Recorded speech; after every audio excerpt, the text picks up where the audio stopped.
God prepares you ahead of your journey. So most of the things that happened then, when I couldn't remember now, because I think God gave me the kind of heart that He gave me because He knew the journey ahead. So that way that I said, I know you. Like there's a person that knows you. So He gives you the body and He prepares you ahead.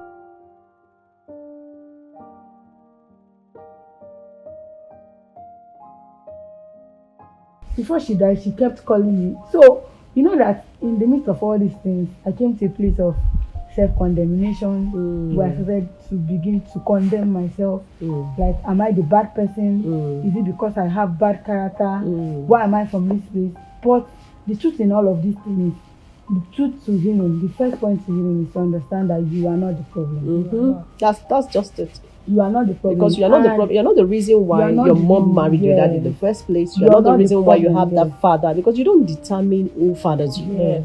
God gives you. That's one beautiful thing about God.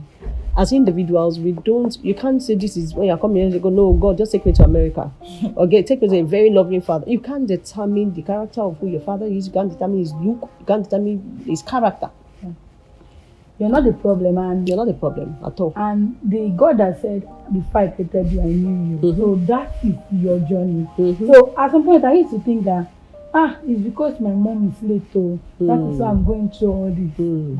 I used to feel like that for a long time, but I heard the Holy Spirit speak to me clearly one day and said, it is not because your mom is late. This is your journey. So embrace your journey. Even if your mom is alive, your life might have still turned like this. Yes. So it is that God has created you for a unique purpose. Assignment. That kept you for a particular assignment. So that was how, in the midst of all of this, I kept growing. I thank God that from the beginning I've been industrious and I've been zealous. So in all of this, He taught me perseverance and resilience. And to know that you have to take charge of your life.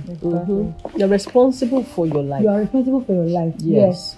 I know that the foundation that your parents laid, you played a vital role.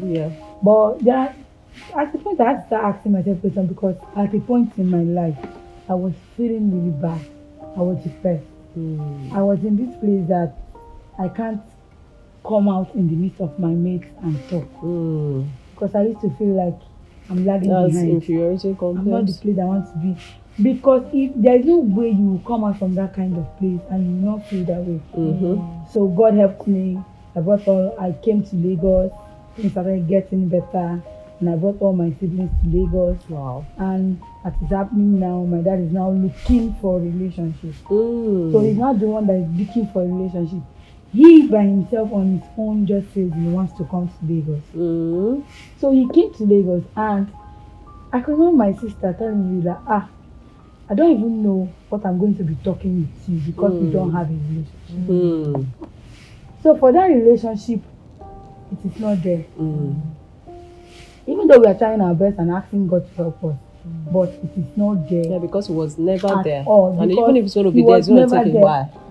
He was never there. So the stages of our life, as you go through stages and layers, my dad was never involved in any of them. He didn't know how any of them happened. Like, it happened to an extent that sometimes, even at the time that I've left home, I've run away from home, but I have this siblings love that I can't stay a month without seeing my siblings. So I still have to come back from wherever I am to come and see the ones that we are with him at a point. So sometimes I have to, I will come when he's not around.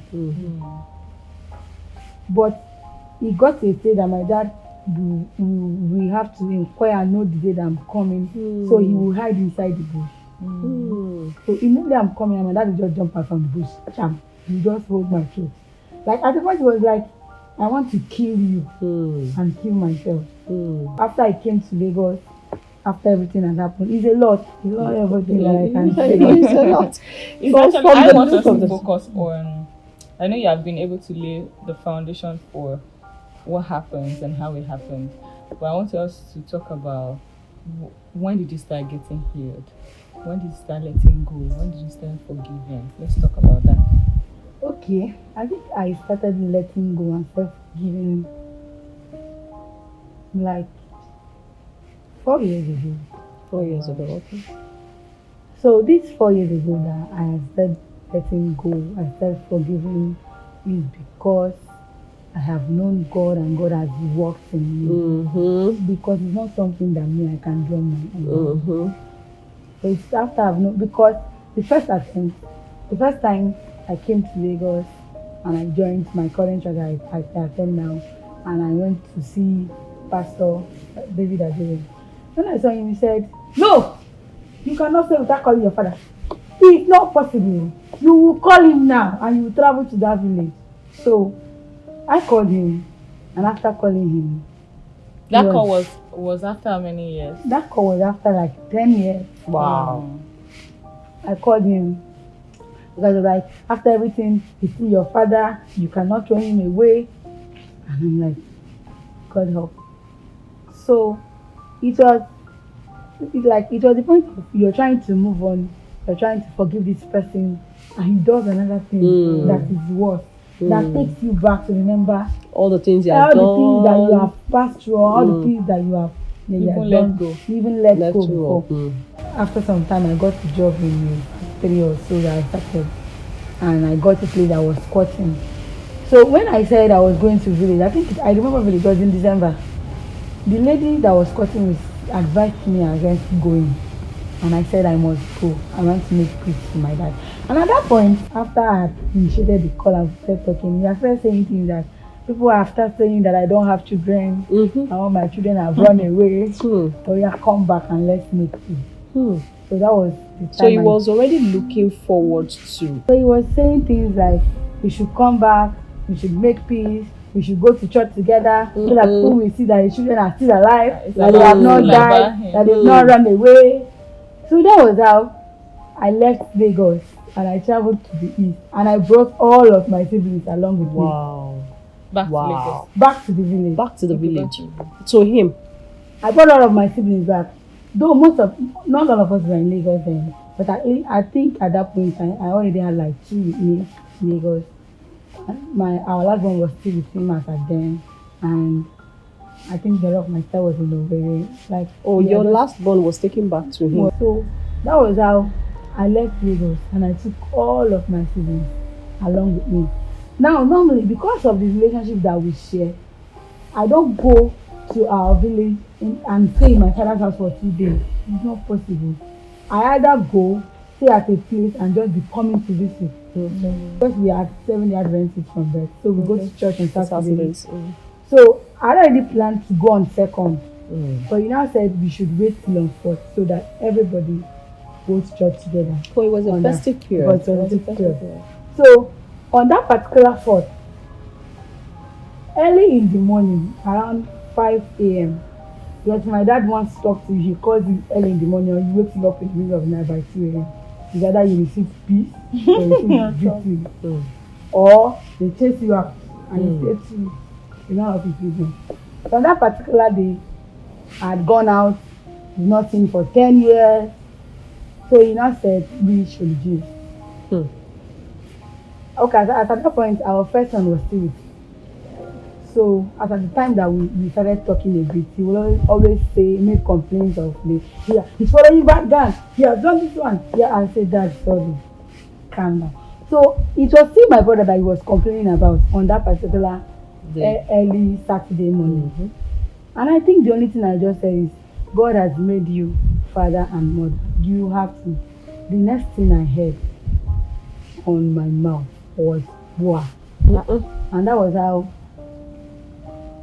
my teeth just opened the two sides of my mouth. So that was why I said from the beginning that God builds you and gives you the body for your journey, because most of the knife cuts, most of the beatings, most of the wires, most of everything, I should have a lot of scars on my body or cuts on my body, but I do not have any one of them. They heal perfectly and they go as if nothing happened.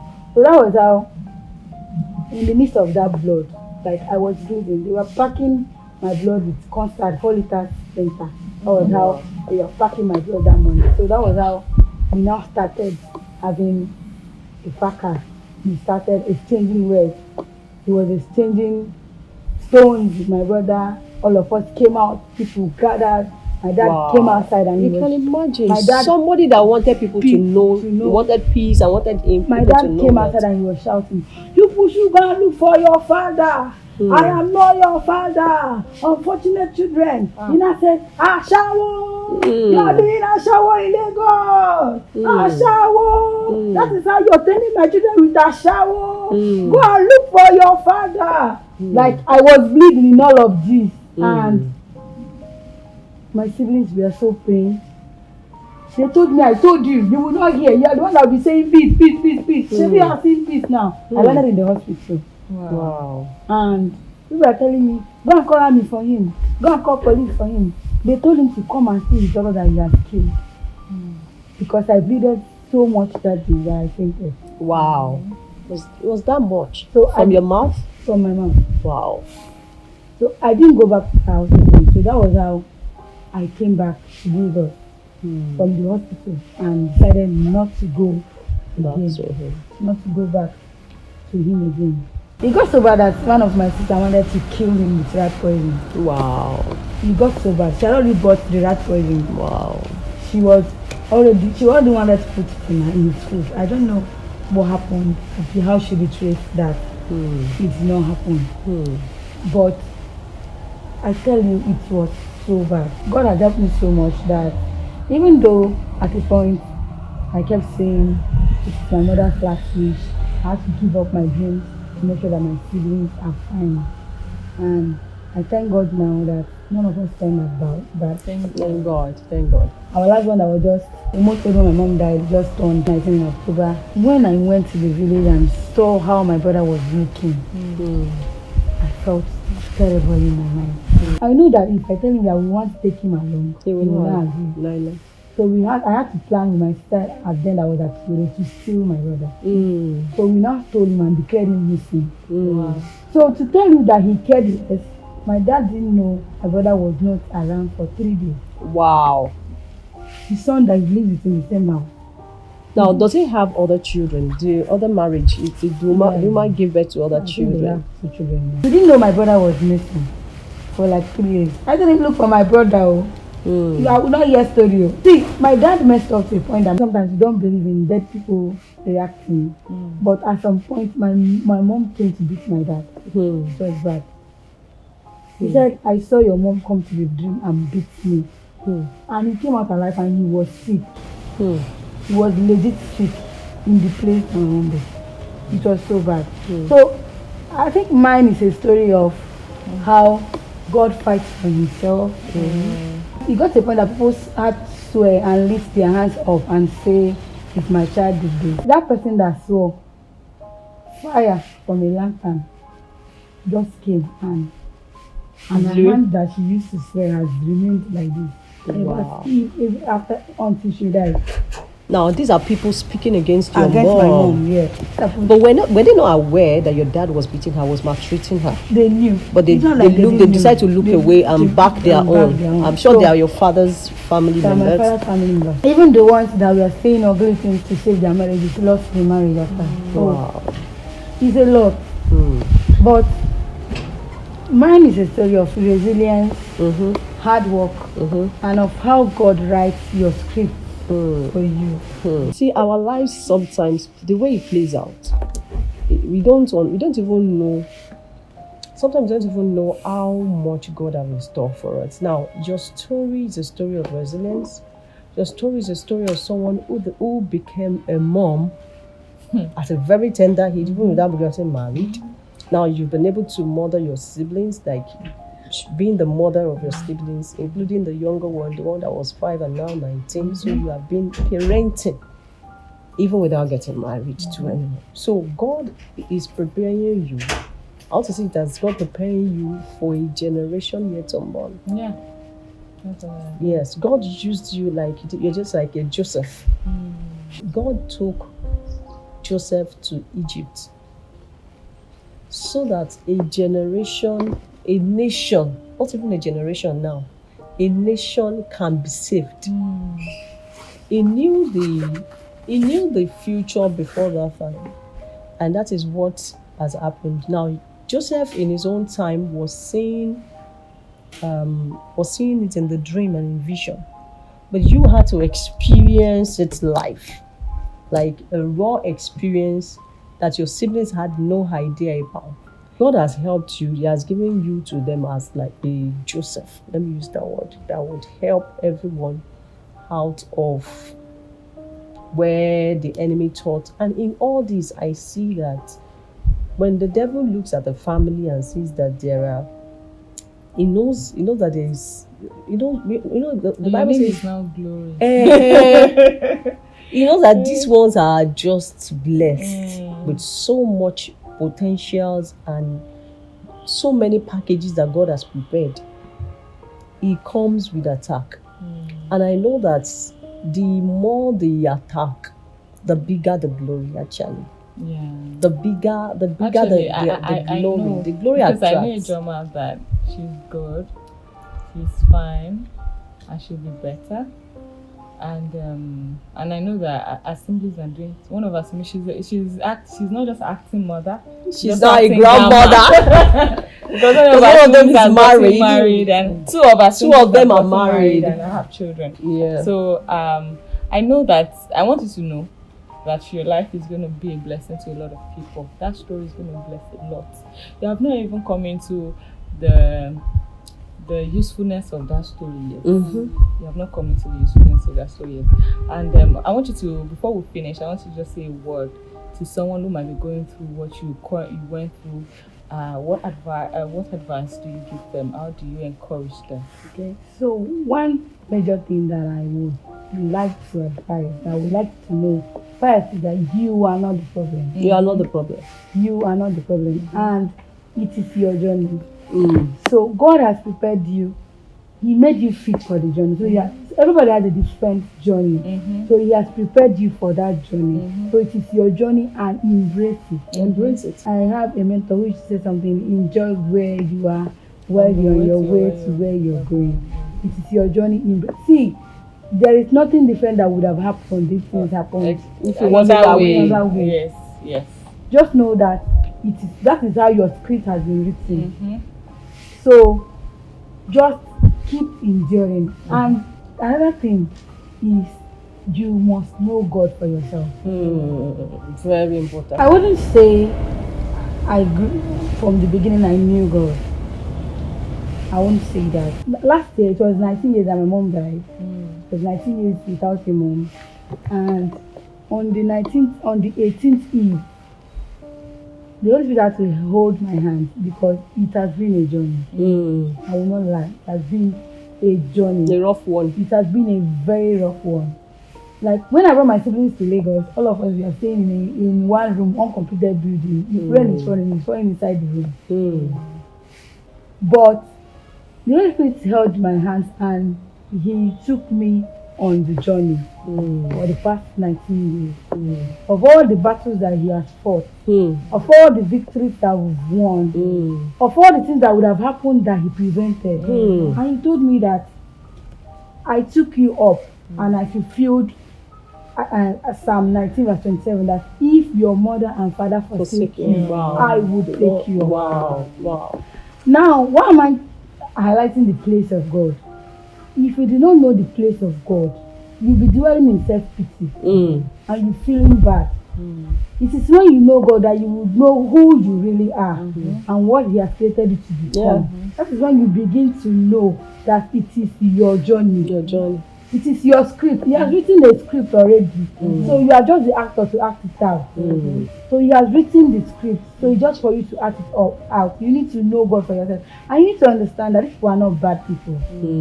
God brings people into your life for certain reasons. In all of these 19 years, God has never allowed me to be stranded. That's one thing that's one major thing that we really need to look at. God has never allowed me to be stranded. So there are times that He brings people into my life to do something, and after doing that thing, they are gone.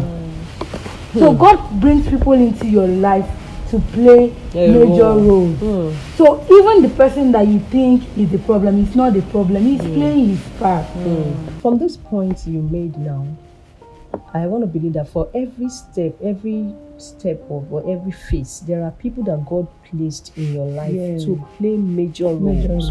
And so they were able to help you, guide you out of this mess. So I think that's a very major point we really need to pick from your story. And even from my own story, even my story, there is always someone in our lives that God has placed to help us navigate our journey. Now it is now your responsibility to open up. Because when God brings people to your life, if you have to see everyone in your life the way you saw your dad, that I don't know what this one is coming to do again, if you shut the door and say no, I don't trust them, I trust only my grandma. It was grandma that was always there for you, speak for you, and now grandma is gone. If you don't open up, there is no way they will be able to play that role in your life. So there's always a need for us to open up and allow people play the role. And once they are done, don't stick too much to them. Appreciate them, show them care and love.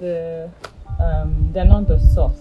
They're not the source. Channel. Yes, that's so the word. As much as you need to keep appreciating them, celebrating them, knowing in your heart that God directed them your path. Yeah. And they are probably done with the assignments. Don't hold on to them. Keep your heart on the source, who is God. My most peculiar saying is shit happens, but life must go on. So one thing in life is that you have to go on always. The clock is ticking. So your life will not have to be at a place. Even if you start dwelling in self-pity and start crying and start feeling pity for yourself, life is moving. So you must have to move. You have to move. Life must have to go on. So self-pity doesn't change anything. So you don't have to dwell in depression or dwell in self-pity. If you did not achieve your assignment, God will send another person to achieve it. So your life must go on. Do not be stagnant. Keep moving. No matter what happens in life, life goes on. Life goes on. Life goes on. Thank you very much for sharing, and we're so happy to have you. And I also believe that people have been blessed with your story. And funny enough, you see, I want to believe that there are people who are probably going through what you have gone through. And so I'm sure someone is seeing themselves in your story. Somebody probably is going through their own currently, and all these things that you have shared, has encouraged them to know that you are not the cause. You heard that? You are not the reason for the problem. And God sent people your way at every stage. All you need to do is embrace them. Embrace them and move on. Time is ticking. Keep moving. Let your life keep moving forward. Don't allow self-pity. Don't allow depression, because it does not change things. And learn to forgive. You heard it takes someone who forgives to go back after that kind of ups and downs. Learn to forgive. Thank you so much for coming on the show today, Ijoma. We really had a great time speaking with you. Thank you for having me. God bless you. And I hope that you have been able to learn from this story. The essence of all of us sharing is so that you can know that you are not alone. And just like every one of us picked up our lives and we're doing amazingly well, you need to also stand up and get running. What did I say? Get running. Please like, share, and subscribe. It will be our joy that you join this family. The wisdom has been shared, and we know that we are going to do amazing work together. We see you at the top, definitely. Take care of yourself, and bye. Bye. Bye.